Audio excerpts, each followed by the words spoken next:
Magandang gabi, Philippine Air Force. Alamin natin ang magiging lagay at taya ng panahon ngayong araw ng Sabado, July 11, 2026 at sa mga susunod na mga araw.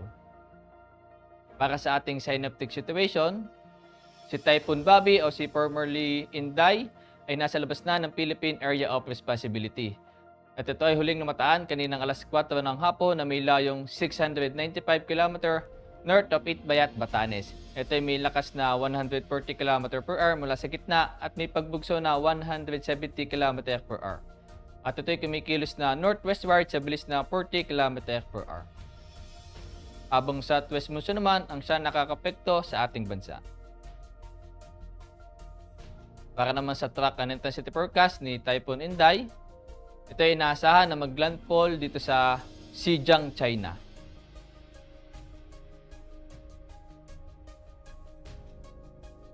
Para naman sa general area forecast para bukas, sa Batanes at Bubuyan Island ay makakaranas ng maulap na kalangitan na may kalat-kalat na pagulan, pagkulog at pagkidlat, dulot yan ng trap ni Tropical Cyclone Bobby o formerly Inday. Habang sa Zambales, Bataan, Occidental Mindoro ay makakaranas ng monsoon range. Dulot naman niya ng southwest monsoon.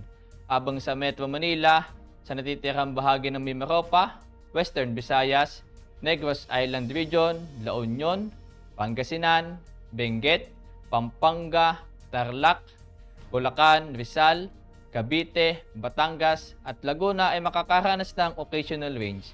Dulot pa rin yan ng southwest monsoon.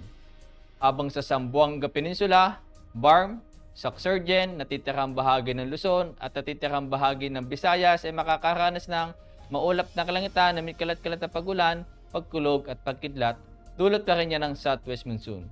Habang sa natitirang bahagi ng Mindanao naman ay makakaranas ng bahagyang maulap hanggang sa maulap na kalangitan na may pulo-pulong pagulan, pagkulog at pagkidlat, dulot pa rin yan ng southwest monsoon.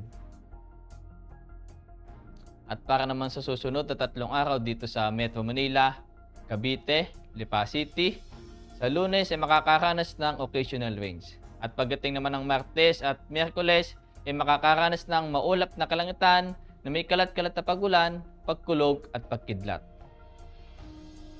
At pagdating naman sa Angeles, mula Lunes hanggang Martes ay makakaranas ng occasional rains. At pagdating naman ng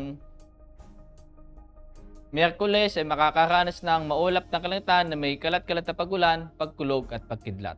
Habang sa Puerto Princesa at Calayan Island, sa Lunes ay makakaranas ng maulap na kalangitan na may kalat-kalat na pagulan, pagkulog at pagkidlat. At pagdating naman ng Martes at Miyerkules ay makakaranas ng bahagyang maulap hanggang sa maulap na kalangitan na may pulo-pulong pagulan, pagkulog at pagkidlat. At pagdating naman sa Mactan, Zamboanga at Davao, mula Lunes hanggang Miyerkules ay makakaranas ng bahagyang maulap hanggang sa maulap na kalangitan na may pulo-pulong pagulan, pagkulog at pagkidlat. Ang araw ay lumubog kaninang 6:30 PM at sisikat bukas ng umaga na 5:34 AM. Para naman sa moon illumination, mayroon tayong 13% decreasing. At para manatiling updated sa lagay at taya ng panahon, i-follow lamang ang Air Force Weather Center sa aming official social media accounts.